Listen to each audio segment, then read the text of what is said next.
Hello, wanderer of the night. Welcome back to the Midnight Explorer, where we journey through time's gentle corridors, uncovering stories that whisper rather than shout, that illuminate rather than dazzle. Tonight, pull your blanket a little closer, dim the lights, let the world outside fade into shadow. Because tonight, we're embarking on a journey that spans 10,000 years, crosses every continent, and winds through the very heart of human civilization itself. Tonight, we explore a creature so mysterious, so ancient, so perfectly adapted to our world and yet forever wild that it has captivated human hearts since the dawn of agriculture itself. Tonight, we tell the story of the cat. Not just any story, mind you. This is the story of how a fierce desert hunter became the purring companion on your lap. How a solitary predator learned to live alongside humans without ever quite becoming domesticated. How an animal weighing no more than 10 pounds shaped the course of empires, religions, art, and human hearts across millennia.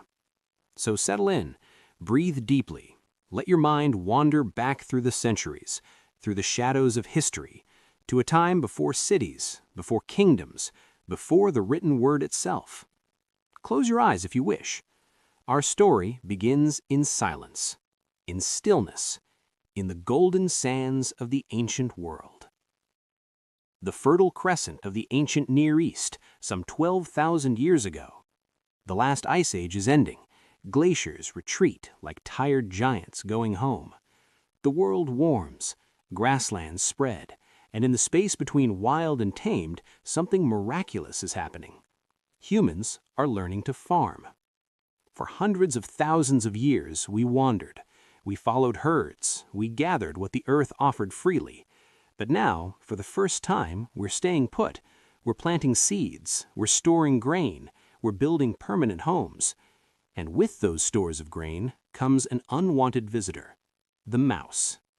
Mice pour into these early settlements like water finding cracks. They eat the grain. They spoil what they don't eat. They threaten the very survival of these fragile new communities. The farmers try everything. Better storage, guards, traps. Nothing works completely. But someone else has noticed the mice. Out in the desert, beyond the firelight of human camps, there prowls a small wildcat. Scientists will later call it Felis sylvestris libica, the African wildcat. It weighs perhaps 8 or 9 pounds. Its fur is sandy, striped with faint tabby markings that help it disappear into the landscape. Its ears are large, alert, constantly rotating to catch the whisper of prey. Its eyes shine golden in the moonlight. This cat is a perfect hunter, solitary, patient, ruthless in its efficiency. It can hear a mouse's heartbeat from several feet away. It can strike faster than the eye can follow. It needs no pack, no family group. It walks alone through the desert night, answerable to nothing but its own hunger. But tonight, this cat notices something. The edge of the human settlement isn't just full of mice, it's overflowing with them. More prey than the cat has ever seen in one place. More than it could possibly hunt in the wild. And so, cautiously, it approaches. The first humans to see this wildcat at the edge of their grain stores don't shoo it away. They're exhausted from trying to protect their harvest. They watch as the cat in a single night catches more mice than they could in a week. They watch as it returns the next night, and the next. Slowly, without formal agreement, without treaty or negotiation, a relationship begins to form. The cat doesn't need the humans, it never will, but it tolerates them. In exchange for access to the endless buffet of mice, it accepts proximity to these strange two-legged creatures. It doesn't let them touch it, not yet, but it stays, hunts, brings balance to these early farms. And the humans? They begin to leave scraps, a bit of fish, some leftover grain porridge. Not to domesticate the cat, they don't even think in those terms yet, but as a thank you, as an offering. As the beginning of something neither species quite understands. This is how it begins. Not with collars and pet doors, not with selective breeding or training, but with mutual benefit, with quiet coexistence, with a desert hunter deciding that life is easier near humans, and humans deciding that life is easier with cats around. But this is just the beginning, because what happens next will transform both species forever. Let us drift forward through time now. 1,000 years pass, then 2,000.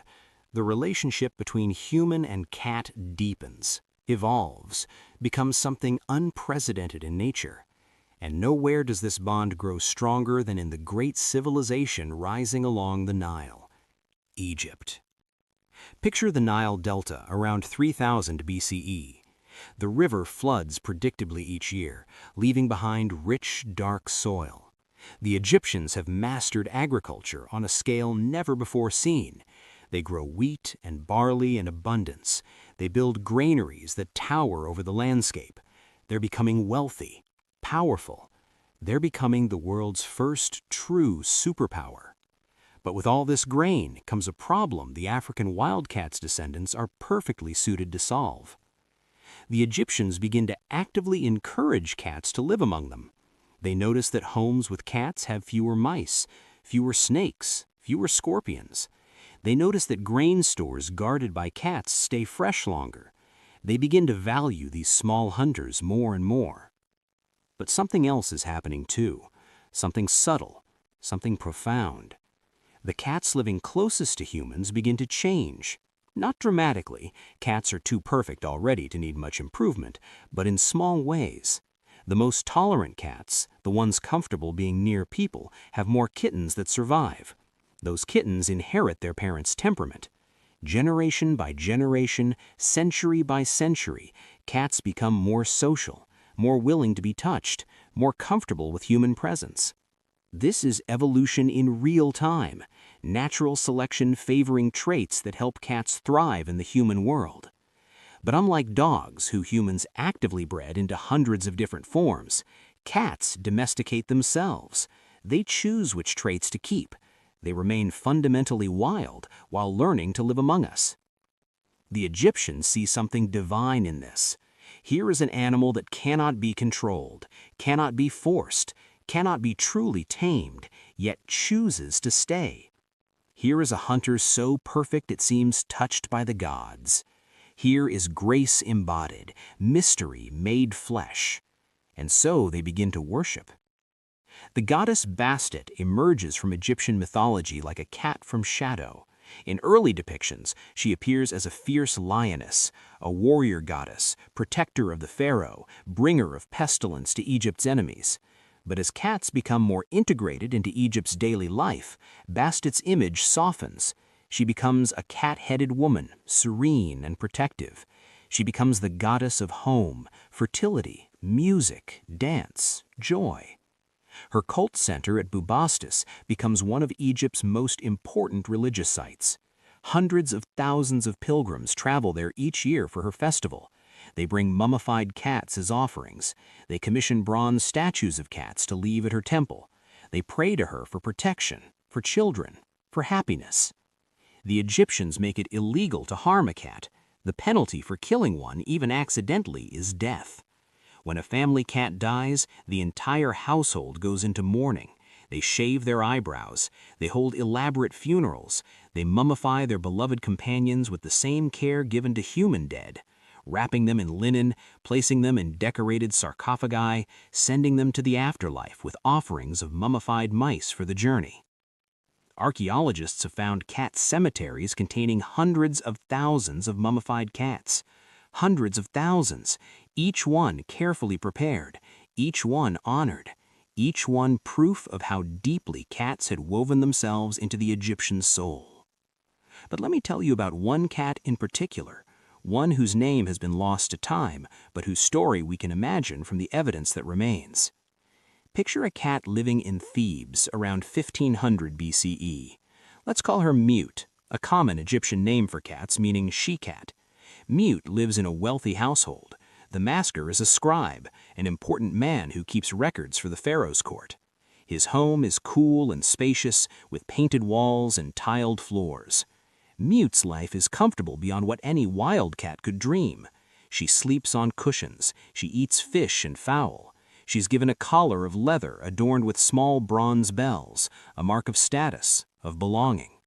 She's allowed to roam the house freely, climbing onto furniture, sitting on papyrus scrolls while the scribe works, purring loudly during family meals. But she's also a working cat.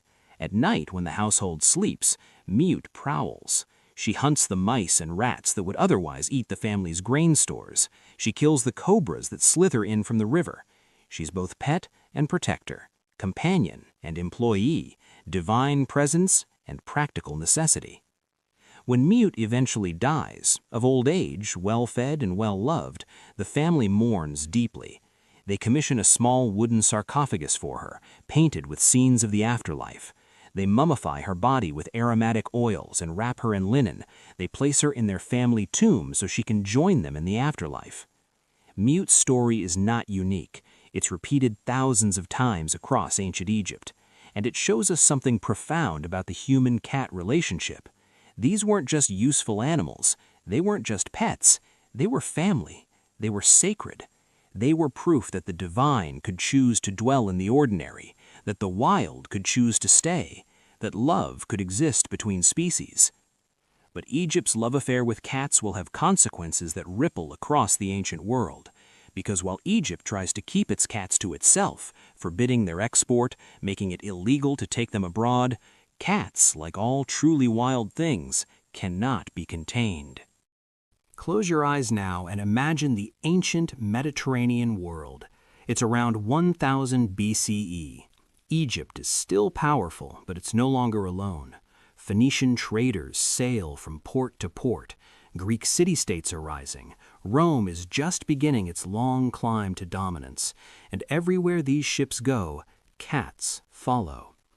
Perhaps a Phoenician merchant, taken by a cat's beauty, smuggles a few aboard his vessel. Perhaps Egyptian cats simply wander onto foreign ships docked at Alexandria. Perhaps traders, seeing how valuable cats are for protecting grain shipments, deliberately acquire them despite Egyptian law. However it happens, cats begin to spread. They arrive in Greece around 500 BCE. The Greeks already have ferrets and weasels for rodent control, but they're immediately captivated by these Egyptian imports. Cats are quieter, cleaner, more independent. They don't need training. They simply do what they do best. But more than that, the Greeks appreciate cats aesthetically. This is a culture that prizes symmetry, grace, proportion, and the cat embodies all these qualities. Greek artisans begin depicting cats in pottery and sculpture. Philosophers mention them in passing. Playwrights use them as metaphors for independence and self-sufficiency. Yet cats never quite achieve in Greece the divine status they held in Egypt. The Greeks admire cats, but they don't worship them. They're practical about cats, employing them for rodent control while appreciating their beauty. Then come the Romans. Rome's relationship with cats is, like Rome itself, complex and multifaceted. On the one hand, Romans appreciate cats' utility. As Rome grows into an empire spanning 3 continents, grain becomes its lifeblood. Rome imports wheat from Egypt, from North Africa, from Spain. This grain must be stored, transported, protected. Cats are essential to this enterprise. Roman ships carry cats. Roman warehouses house cats. Roman villas keep cats. The legions bring cats to the furthest reaches of the empire, to Britannia, to Germania, to the edges of the known world. But Romans also see cats differently than Egyptians did. Roman culture values control, discipline, hierarchy. Dogs fit this worldview. They can be trained, commanded, used for hunting and warfare. Cats, with their independence and inscrutability, are less easy to categorize. Still, individual Romans love their cats. We have evidence of this in poetry, in letters, in the archaeological record. A Roman funeral monument from the 1st century CE depicts a young girl holding a cat. The inscription mourns both the girl and her beloved companion. Across the empire, similar testimonies to human-cat bonds emerge from the ruins. And with Roman expansion, cats spread further than ever before. They reached the British Isles. They crossed the Alps into Central Europe. They followed trade routes east into Asia. By the time of Christ, cats have established themselves across the known world. But they remain always fundamentally themselves. Unlike dogs, bred into dozens of different forms for different purposes, cats resist transformation. A Roman cat in Britannia looks much the same as its ancestor prowling the Egyptian desert. The species adapts to new climates, new environments, new human cultures, but it doesn't fundamentally change. This is part of what makes cats so remarkable. They've accepted a partnership with humans while retaining their essential wildness. They've spread across the globe while remaining true to their nature. They've become comfortable in our homes without ever fully surrendering to us. Let me tell you about Lugdunum, the Roman city that would one day become Lyon, France. It's the 2nd century CE. The city's thriving, a major trading hub where roads and rivers converge. In a modest domus near the Forum lives a cat we'll call Felicia. She belongs to a merchant family. During the day, she sleeps in sunny spots, grooms herself fastidiously, and accepts offerings of fish from the family's children. At night, she patrols the warehouse where the family stores wine, olive oil, and grain. Felicia is good at her job. The warehouse has far fewer losses to rodents than the neighboring ones. The merchant appreciates this, but he also simply enjoys Felicia's presence. After a long day of business, of negotiations and calculations and stress, there's something deeply calming about watching Felicia groom herself in a patch of afternoon light. Something centering about feeling her purr when she deigns to sit on his lap. He doesn't worship Felicia as his Egyptian counterparts might have, but he respects her, values her, loves her in his way. When Felicia eventually dies, the merchant buries her in the garden with a small stone marker. The inscription is simple: Felicia, faithful companion. It's not a grand monument, but it's genuine. It's love. Thousands of such small moments occur across the Roman Empire. Cats and humans living together, working together, finding comfort in each other's presence. The relationship is spreading, deepening, becoming woven into the fabric of civilization itself. But the road ahead is not smooth, because as Rome falls and Europe enters the Dark Ages, the cat's fortune will change dramatically. The comfort and acceptance they've known will give way to suspicion, fear, and violence. The darkest chapter in the cat's story is about to begin. Let us move forward now through the centuries. Rome has fallen. The Western Empire is fragmented into countless kingdoms and territories. Christianity spreads across Europe, bringing with it new ways of thinking, new hierarchies of meaning, new categorizations of good and evil. And in this new world order, the cat's independence becomes suspect. It happens gradually at first. The early Christian church isn't particularly concerned with cats, but as Christianity develops its theology, as it incorporates elements of earlier pagan beliefs while demonizing others, certain attitudes begin to crystallize. Here is an animal that cannot be controlled, an animal associated with the goddess religions Christianity is trying to supplant, an animal that hunts at night, that moves in shadow, that watches humans with inscrutable golden eyes, an animal that cannot be made to obey, that serves no master, that answers to nothing but its own nature. To a worldview increasingly focused on obedience, hierarchy, and divine order, the cat begins to seem problematic. The association between cats and witchcraft doesn't happen overnight. It builds over centuries, piece by piece, like a terrible mosaic. Cats are nocturnal, and night is when evil works. Cats are associated with female deities, and the church is deeply patriarchal. Cats are independent, and independence, especially in women, is increasingly seen as rebellion against divine order. By the high Middle Ages, the connection is firmly established in the European mind. Cats, especially black cats, are the companions of witches. They're believed to be demons in animal form. They're said to be witches themselves, transformed by dark magic.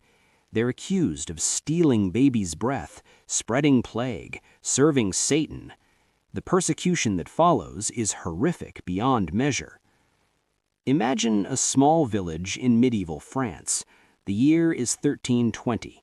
A woman lives alone at the village edge, a widow, an herbalist, someone who knows healing plants and old remedies. She keeps cats because they're company, because they keep her grain store free of mice, because she loves them. But to her neighbors, these cats are evidence of witchcraft. When a child falls ill, when a cow stops giving milk, when any misfortune befalls the village, they remember the old woman and her cats. They whisper, they suspect, they accuse. One night they come with torches. They seize the woman, they seize her cats. They burn them all together in the village square while the church bell tolls.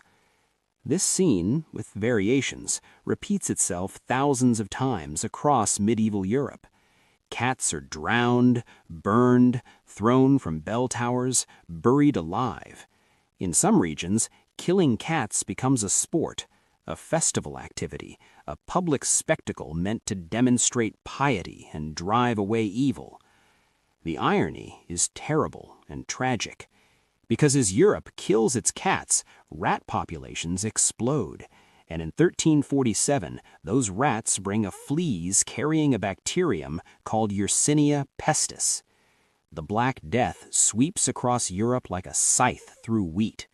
Between 1347 and 1353, it killed perhaps 1/3 of Europe's entire population. Estimates range from 75 to 200 million dead. Entire villages are wiped out. Cities become charnel houses. The world seems to be ending, and the cats that might have helped control the rat population are gone, killed by the very superstitions that claim to protect Christian souls. Some historians argue that the persecution of cats directly contributed to the severity of the plague. Whether or not this is precisely true, the symbolic weight is crushing. In trying to destroy what they saw as evil, medieval Europeans destroyed one of their best defenses against a real catastrophe. But even in these dark times, not everyone turns against cats. In the Islamic world, cats remain beloved. The Prophet Muhammad is said to have loved cats, to have cut off his sleeve rather than disturb a cat sleeping on it, to have given water to a cat in need. This reverence for cats is woven into Islamic culture, and in the great cities of the Middle East, Baghdad, Cairo, Damascus, cats continue to be valued and protected. In Asia, too, cats maintain their position. In Japan, they're celebrated in art and folklore. In China, they're appreciated for their practical benefits and their aesthetic appeal.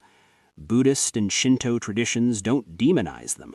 They remain what they've always been: useful hunters and enigmatic companions. But in Europe, the persecution continues. It won't begin to ease until the Renaissance, when humanistic thinking starts to challenge medieval superstitions, when scientific observation starts to replace fearful assumptions, when people begin, slowly, to remember what the Egyptians knew, that cats are not demons or witches, but simply cats. Let me tell you one more story from this dark time, because even in the depths of persecution, love persists. In a monastery in Bavaria, around 1450, lives a monk named Brother Friedrich. He's a scribe, spending his days copying manuscripts in the scriptorium. The work is painstaking, requiring perfect concentration and a steady hand. One winter day, a starving cat appears at the monastery door. It's thin, bedraggled, clearly abandoned or escaped from some terrible fate. Despite the prevailing attitudes towards cats, despite the risks, Brother Friedrich takes the cat in. He hides it in the scriptorium, sharing his meager meals, letting it sleep in his cell. He names the cat Felix, the Latin word for fortunate or happy. And in truth, both the cat and the monk are fortunate. Felix proves to be an excellent mouser, keeping the monastery's manuscripts safe from rodents. Brother Friedrich finds comfort in Felix's presence, a living warmth in the cold stone corridors of monastic life. For years, they're companions. Felix sits beside Brother Friedrich while he works, sometimes placing a paw on the manuscripts as if to help. When Brother Friedrich prays, Felix sits in his lap. When he sleeps, Felix curls beside him. When Felix eventually dies, Brother Friedrich buries him in the monastery garden at night in secret, without ceremony. But in the margin of a manuscript he's copying, he draws a small picture of a cat. Beneath it, in tiny Latin script, he writes, "Felix, faithful friend, may God keep all his creatures." That manuscript survives. You can see it today in a German museum. That tiny drawing, that small act of love and defiance, is testimony that even in the darkest times, the bond between human and cat persists. Because love, like cats themselves, is not easily killed. Now let the centuries turn again. The Renaissance dawns. The printing press spreads knowledge. The Protestant Reformation challenges old hierarchies. The scientific revolution begins asking new questions, using new methods. And slowly, painfully, Europe's relationship with cats begins to heal. It doesn't happen all at once. Superstitions persist well into the 1700s. Witch trials continue in some places into the 1800s. But the intellectual climate is changing. Scientists begin studying animals objectively, without demonology or superstition. Naturalists catalog species, describe behaviors, seek to understand rather than condemn. Cats begin appearing in art again, not as symbols of evil, but as subjects worthy of attention. Dutch Golden Age painters include cats in domestic scenes.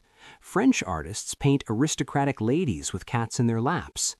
Cats are rediscovered as symbols of comfort, domesticity, grace. But the real transformation happens with urbanization. As Europe industrializes, as people move from countryside to city, as populations concentrate in unprecedented ways, rodent problems explode. The same rats that carried the Black Death are everywhere in cities. They contaminate food, spread disease, damage property. City dwellers desperately need rodent control. And suddenly, cats are respectable again. Not worshipped as in Egypt, not demonized as in medieval Europe, but appreciated, valued, welcomed back into human homes and hearts. The practical benefits cats provide become impossible to ignore. And as cats return to cities, people remember why they loved these animals in the first place. Because beyond their utility, cats offer something precious: companionship without demand, affection on their own terms, a living connection to the wild world right there in your home. The Victorian era sees a complete rehabilitation of the cat in Western culture. Queen Victoria herself keeps cats, setting a fashion among the upper classes. Cat fancy begins, the deliberate breeding of cats for specific traits, the formation of cat clubs, the hosting of cat shows. The first modern cat show was held in London's Crystal Palace in 1871 with hundreds of cats on display and thousands of visitors. This is also when specific cat breeds begin to emerge. For thousands of years, cats have been largely uniform, short-haired, tabby-marked, medium-sized. But Victorian breeders begin experimenting, selecting for unusual traits. The Persian with its long, flowing coat, the Siamese with its distinctive color point pattern, the Russian blue with its silvery fur. Some of these breeds arise from natural populations in specific regions: the Norwegian forest cat, the Turkish Angora, the Japanese bobtail. Others are deliberately created through selective breeding, but all of them are still recognizably cats. Unlike dogs, which have been bred into forms as different as Great Danes and Chihuahuas, cats resist extreme modification. The basic template remains the same. Perhaps this is because cats domesticated themselves and we simply went along for the ride. Perhaps it's because the perfect hunter needs no improvement. Or perhaps it's because cats, in their essential stubbornness, simply won't let us change them too much. In America, cats follow colonists across the Atlantic. They arrived with the first European settlers, then spread westward with the pioneers. On farms and ranches, in frontier towns and mining camps, cats do what they've always done: hunt rodents, accept scraps, tolerate human presence while maintaining their independence. American attitudes toward cats mirror European ones: practical appreciation mixed with genuine affection. American writers begin featuring cats in their work. Mark Twain is famous for his love of cats. Ernest Hemingway keeps polydactyl cats at his home in Key West, a tradition that continues to this day. But I want to tell you about one particular cat in this era, a cat who becomes famous, who captures public imagination, who shows that the human-cat bond has fully healed. Her name is Félicité. The year is 1963. The place is France, and Félicité is about to become the first cat in space. The French space program is testing the effects of spaceflight on living creatures. They've launched rats and mice, monkeys and dogs. Now they want to launch a cat. They collect several cats from the streets of Paris, train them, or try to because cats don't train like dogs, and ultimately select Félicité for the mission. On October 18, 1963, Félicité rides a Veronik AG-1 rocket to an altitude of 157 kilometers. She experiences several minutes of weightlessness.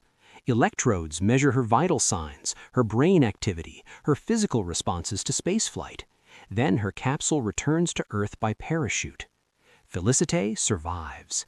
She's recovered healthy and apparently unbothered by her adventure. And she becomes briefly an international celebrity. Here is a Parisian street cat who's been to space and back. Here is proof that cats are as capable as any other creature of adapting to the extraordinary. The newspapers love her, children send her letters, she appears in stamps and newsreels. For a moment, the world celebrates this small cat's achievement. But then, as quickly as she rose to fame, Félicité disappears from public consciousness. She's euthanized a few months later so scientists can study her brain. No memorial marks her passing. For decades, her contribution to space exploration is forgotten. Until 2019, when a crowdfunding campaign raises money for a bronze statue of Félicité at the International Space University in Strasbourg, France. Finally, 56 years after her flight, she's remembered and honored. Why tell you about Félicité? Because her story encapsulates so much about humanity's relationship with cats. We use them for our purposes: rodent control, scientific research, companionship. We celebrate them when it suits us, forget them when it doesn't. But eventually, we remember. We build monuments. We honor their contribution to our lives. And through it all, cats remain cats. Félicité didn't want to go to space. She had no choice in the matter. But she survived it with the same resilience her ancestors showed in the Egyptian desert, in Roman warehouses, in medieval monasteries, in Victorian parlors. She adapted, endured, persisted, just like cats always have, just like they always will. Let us turn now from history to understanding. Because while humans have been living with cats for 10,000 years, we've only recently begun to truly understand them, to peer inside their minds, decode their behaviors, unravel the biological mysteries that make them what they are. Modern science reveals that cats are even more remarkable than the ancients imagined. Let's start with their senses, because a cat's perception of the world is profoundly different from our own. Vision first. Those mesmerizing eyes that have captivated humans for millennia are engineering marvels. Cats see in the dark using a structure called the tapetum lucidum, a reflective layer behind the retina that bounces light back through the eye, effectively giving photoreceptors two chances to capture photons. This is why cat eyes glow in darkness, why they can hunt in conditions where humans are blind. But there's a trade-off. Cats see less detail than humans. They're somewhat nearsighted. Colors appear muted to them. They see blues and violets well, but reds and pinks appear grayish. The world, to a cat, is softer, blurrier, painted in cooler tones than what we see. Yet motion, motion is where cats excel. They can detect the slightest movement, track the smallest prey creature, follow trajectories we can barely perceive. This makes sense for an animal that evolved to hunt small, fast-moving prey. A cat doesn't need to read fine print, it needs to see the mouse twitch. And their hearing. Oh, their hearing. Those large, mobile ears can rotate independently like satellite dishes scanning for signals. Cats can hear frequencies up to 64,000 hertz, nearly 2 octaves higher than humans, an entire octave higher than dogs. They can hear the ultrasonic squeaks of rodents, sounds completely inaudible to us. This is why your cat sometimes stares at what appears to be an empty wall. It's not seeing ghosts, it's hearing mice moving inside the walls, insects crawling in places you can't perceive. It's processing a soundscape infinitely richer than anything you experience. Their sense of smell is similarly acute. Cats have about 200 million olfactory receptors, far more than humans, 5 or 6 million, though less than dogs, 300 million. But cats also have something called the vomeronasal organ, or Jacobson's organ, located in the roof of their mouth. When a cat makes that strange grimace called the flamen response, mouth slightly open, upper lip curled back, it's actually directing air to this organ, analyzing scents in extraordinary detail. This is how cats read the world. They smell where other cats have been, whether those cats were male or female, if they were in heat, whether they were stressed or calm. They smell your emotions and the hormones you secrete through your skin. They smell illness, pregnancy, fear, things you're not even aware of yourself. And whiskers. Those aren't just cute facial features. They're incredibly sensitive tactile organs called vibrissae, each one anchored in a follicle packed with nerves. Cats use whiskers to measure spaces, to sense air currents, to detect nearby objects in darkness. A cat can navigate a pitch-black room with whiskers alone, feeling the way bats do with echolocation. But perhaps the most fascinating thing about cat biology is their skeleton. Cats have more bones than humans, approximately 244 versus our 206, and those bones are connected in ways that give cats almost liquid flexibility. A cat's shoulder blades are attached by muscle alone, not bone, allowing them to squeeze through any space their head can fit through. Their spine is incredibly flexible, able to rotate up to 180 degrees. They can jump up to 6 times their body length. They can fall from great heights and land safely, twisting their body mid-air using the vestibular apparatus in their inner ear. This is why cats seem to defy physics, why they can leap from the ground to your refrigerator top in a single bound, why they can fit into boxes that seem impossibly small, why they can turn around in spaces where a dog would be stuck. They're built for hunting small prey in complex terrain. Every aspect of their anatomy is optimized for this purpose, and it makes them, simply put, physical perfection in feline form.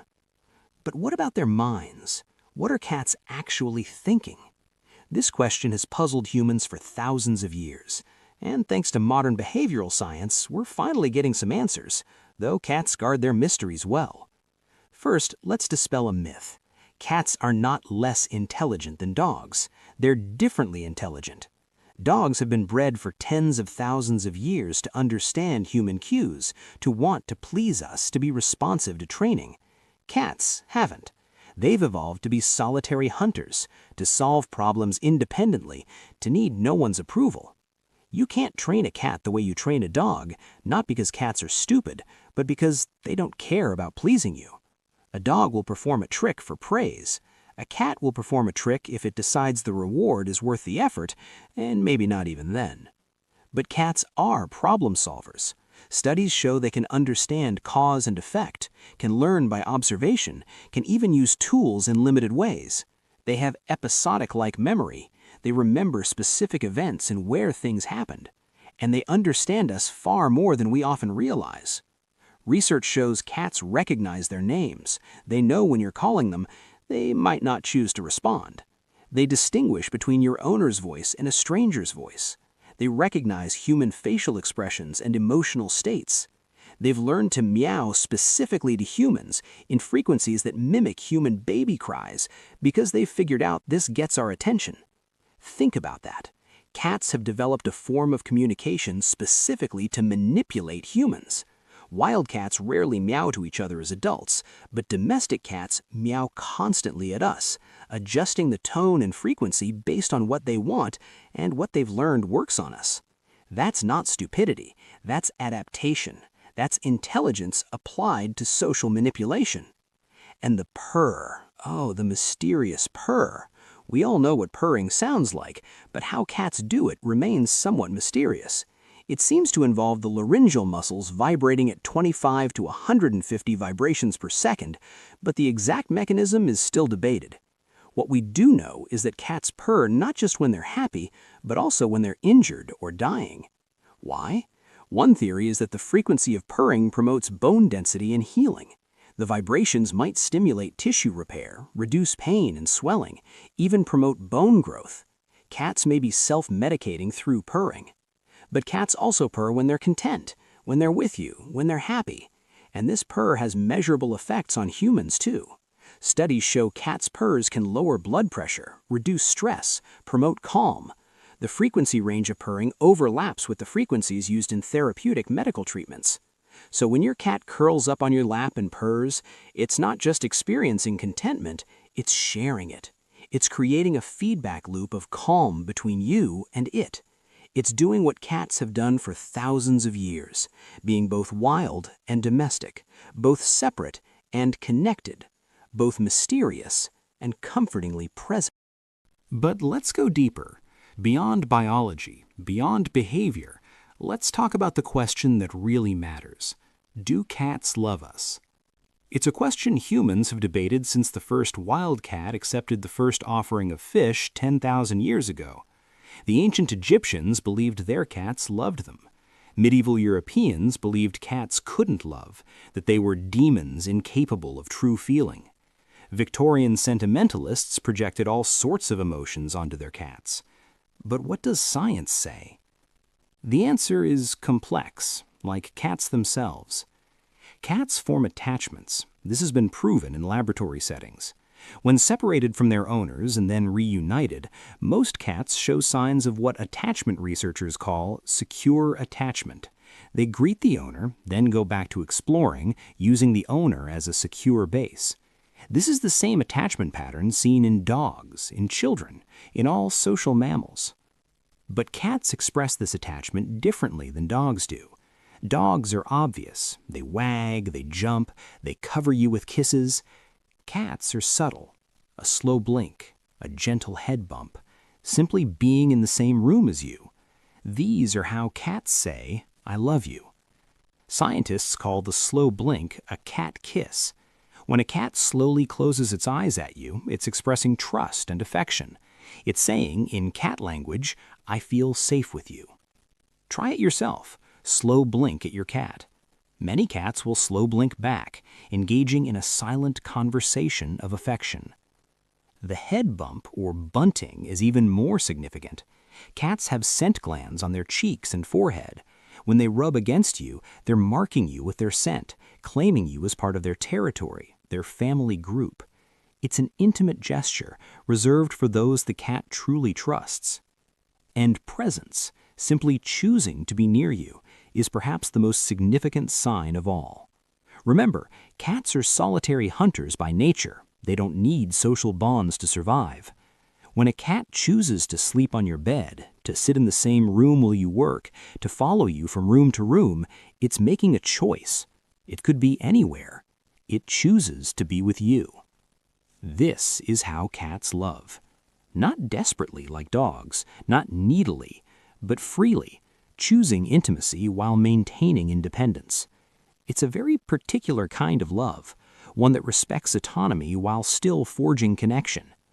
And humans love cats in return, deeply and genuinely. Pet cats are found in approximately 1/3 of households worldwide. That's hundreds of millions of cats, each one bonded to humans who feed them, shelter them, worry about their health, mourn their deaths. Modern society treats cats in ways ancient Egyptians would recognize. We take them to veterinarians, investing enormous sums in their health care. We buy them toys, beds, specialized foods. We build entire infrastructures around their care. cat hotels, cat cafes, cat behaviorists, cat social media accounts with millions of followers. We even change our behavior to accommodate them. Studies show that cat owners learn to recognize their cat's individual meows, to understand what each vocalization means. We adjust our schedules around their feeding times. We arrange our furniture to give them climbing space. We leave doors ajar because we know they like to have escape routes. Why? Why do we do all this for an animal that never fully domesticated, that could survive without us, that often seems indifferent to our presence? Because the cat offers something rare and precious, a relationship based not on dominance or dependency, but on mutual choice. A cat doesn't need you the way a dog does. It doesn't obey commands. It doesn't exist to please you, but it chooses to stay. It chooses to share its life with yours. And that choice, freely made, is worth everything. Let me tell you about a woman I knew, though I'll change her name to protect her privacy. Let's call her Sarah. Sarah lived alone in a small apartment in a big city. She worked long hours at a stressful job. She had friends, family, a full life, but she also struggled with anxiety and occasional depression. One day, a stray cat appeared in the alley behind her building. It was thin, wary, clearly feral. Sarah started leaving food out. The cat ate but wouldn't come close. This continued for weeks. Sarah would sit on her back steps in the evening, reading, and the cat would watch from a distance. Gradually, imperceptibly, the distance shrank. One evening, the cat sat on the step below Sarah, then another evening beside her. Then one night, when Sarah was having a particularly bad day, when anxiety had her chest tight and her thoughts spiraling, the cat jumped into her lap. It stayed there for a half hour, and Sarah felt something in her chest unclench, felt her breathing slow, felt the anxiety recede like a tide going out. The cat, Sarah named her Luna, never fully lost her wariness. She'd hiss at strangers, she'd hide when Sarah had visitors, but with Sarah, in quiet moments, she was affectionate. She'd curl up beside Sarah while Sarah worked.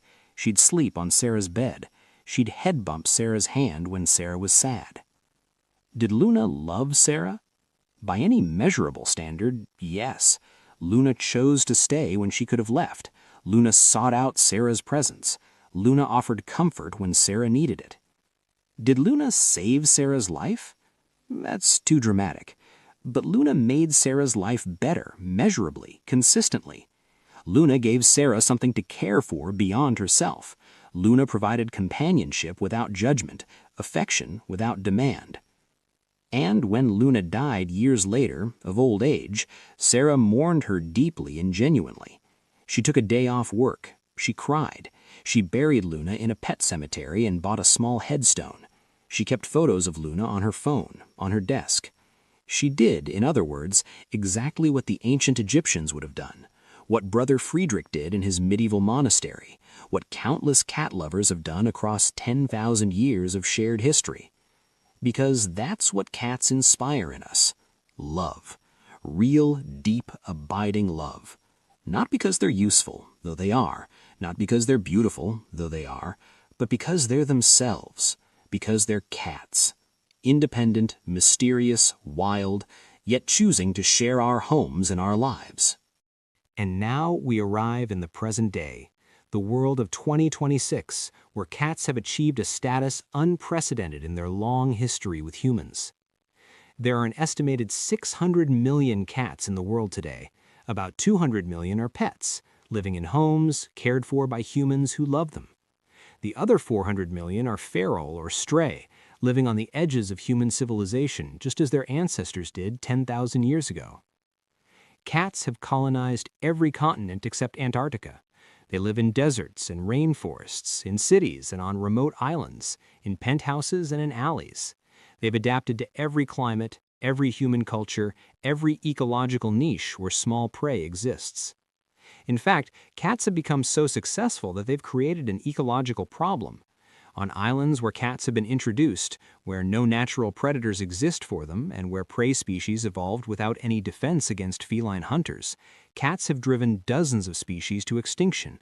the Stevens Island wren, the Guadalupe storm petrel, the Caribbean monk seal, all gone in part due to cats. This is a sobering reality. The same predatory perfection that made cats useful to humans makes them devastating to wildlife. Conservation biologists estimate that free-ranging cats kill billions of birds and mammals every year. Billions. This has led to difficult conversations about cat management. Should outdoor cats be kept inside?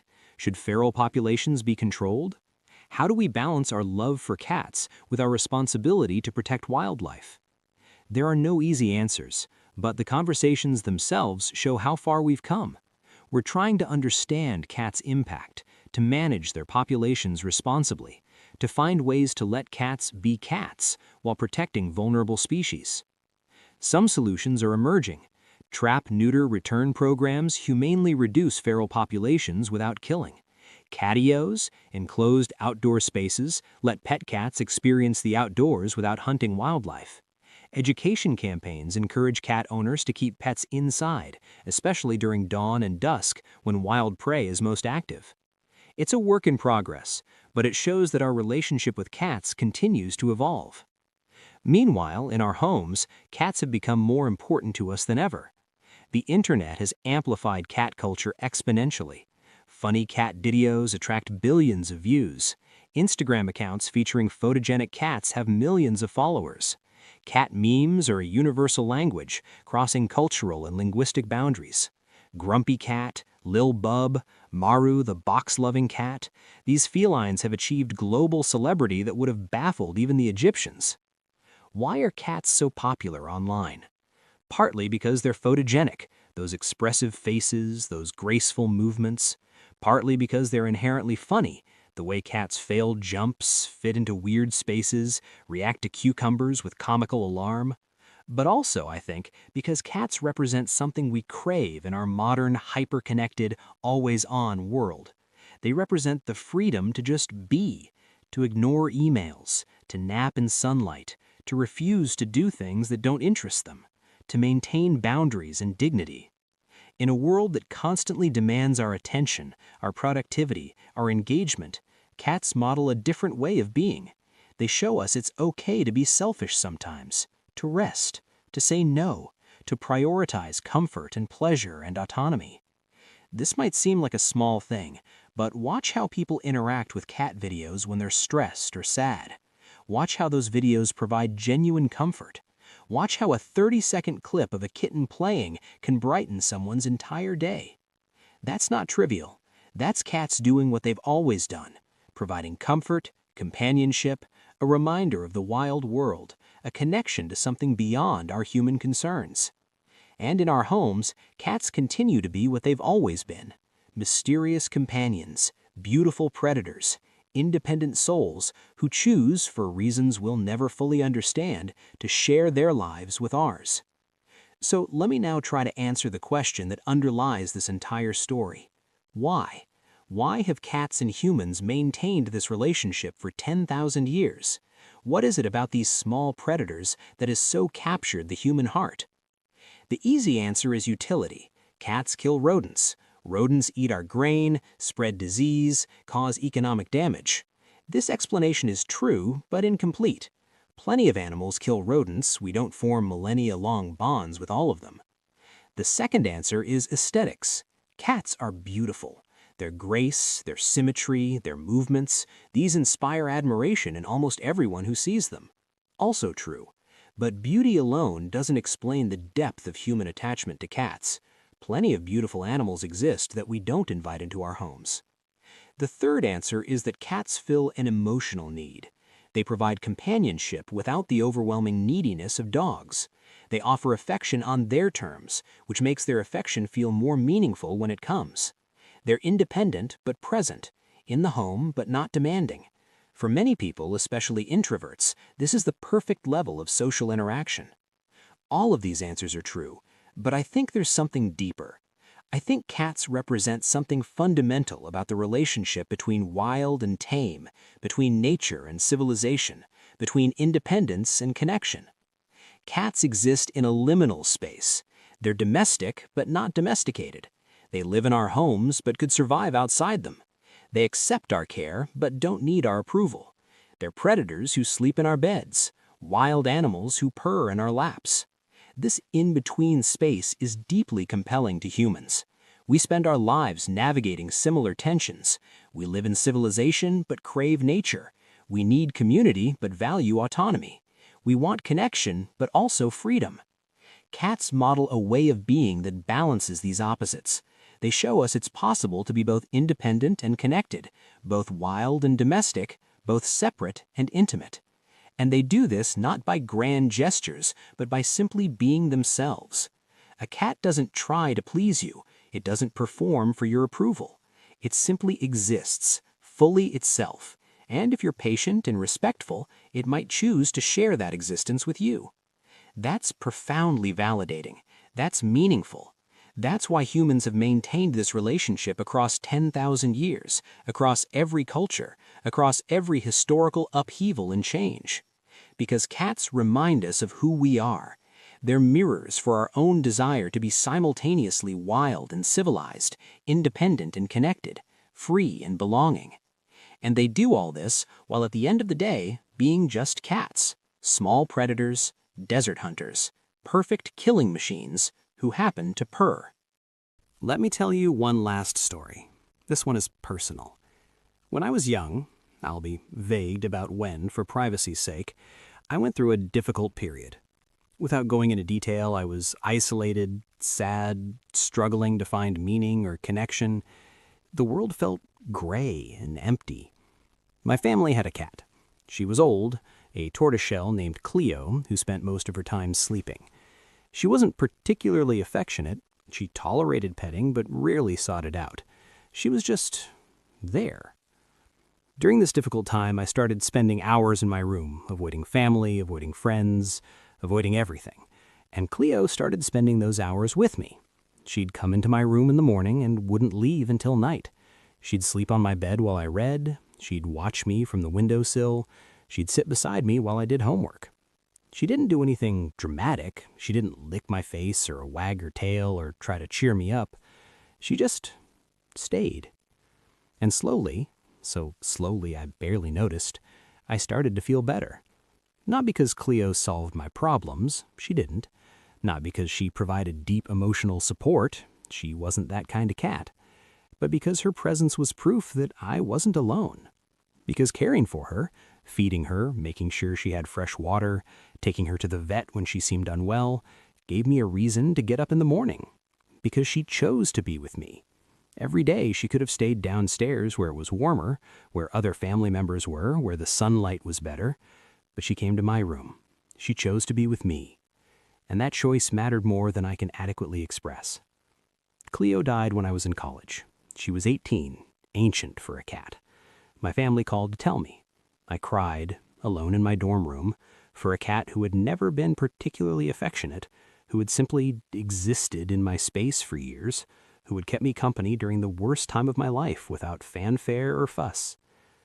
I think about Cleo sometimes, about how she probably had no idea she was helping me, about how she was just being a cat, doing what cats do, choosing where to spend her time, where she felt comfortable, who she wanted to be near.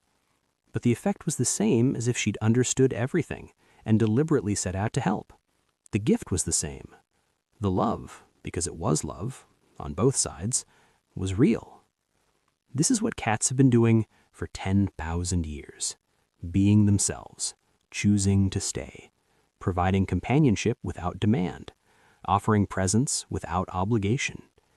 And in return, we feed them, shelter them, love them, memorialize them, write about them, paint them, photograph them, create entire cultures and economies around them.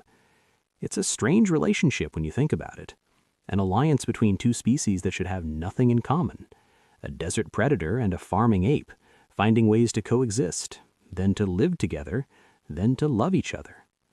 But it works. Against all odds, despite all the history, through persecution and worship, and everything in between, it works. And it works because both species benefit, yes, but also because both species choose it. Because cats are never truly tamed, never truly controlled, never truly ours. They stay because they want to. They love because they choose to. And that choice, freely given, renewed every day for 10,000 years, is the most beautiful part of this entire story. Final thoughts. As we close this chapter, as you prepare to return to your own life and your own cats, I want to leave you with one last thought.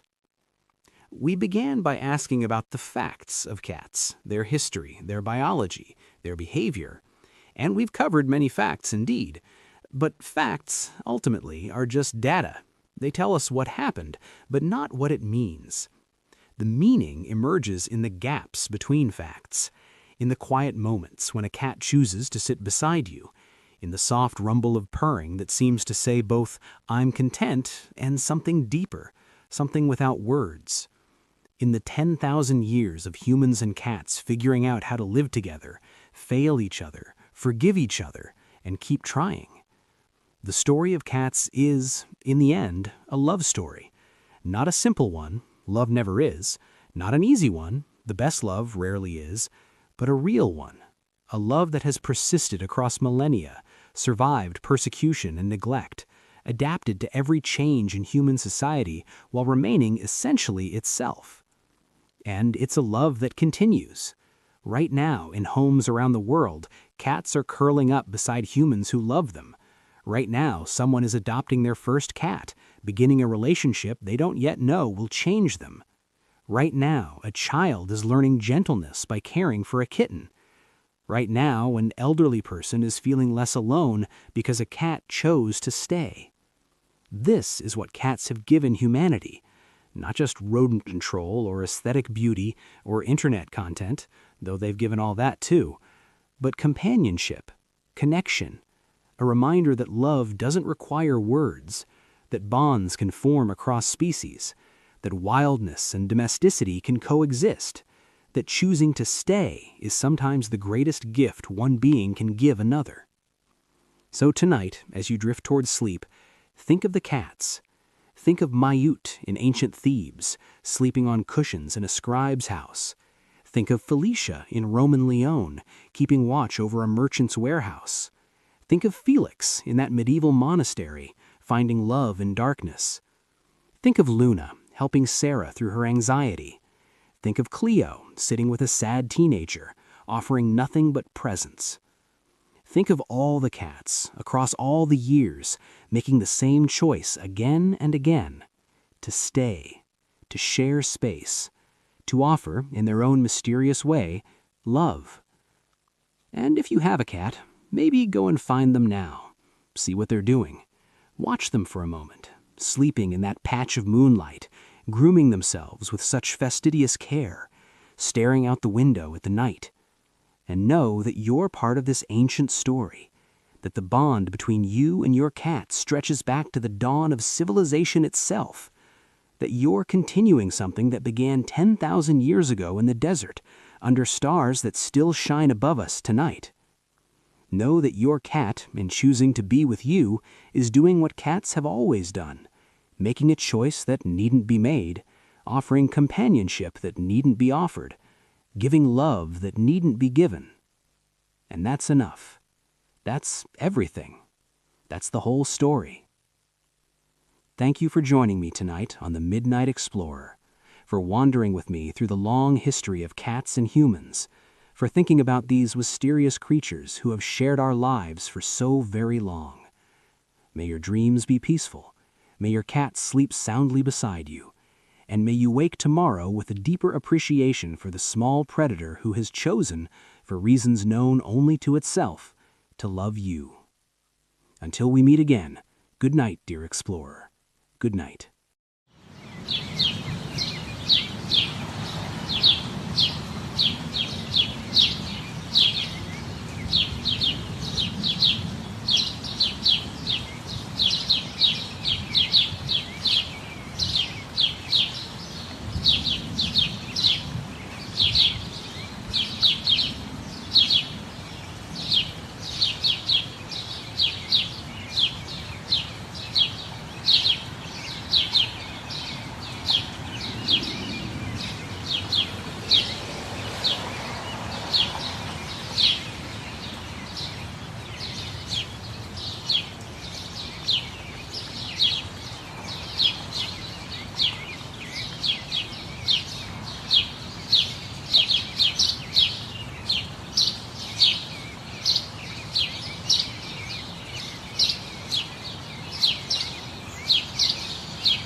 like tired giants going home.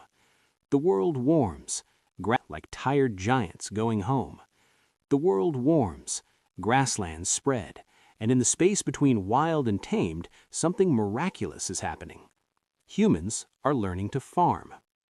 For hundreds of thousands of years, we wandered.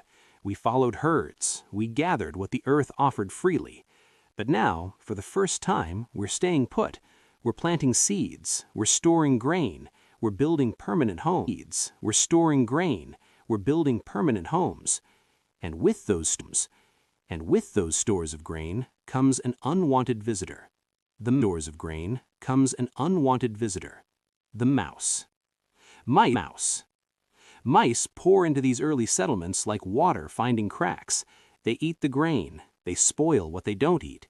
They threaten the very survival of better storage, guards, traps. Nothing works completely. But someone else has noticed traps. Nothing works completely. But someone else has noticed the mice. Wildcat. We'll later call it Felis sylvestris libica,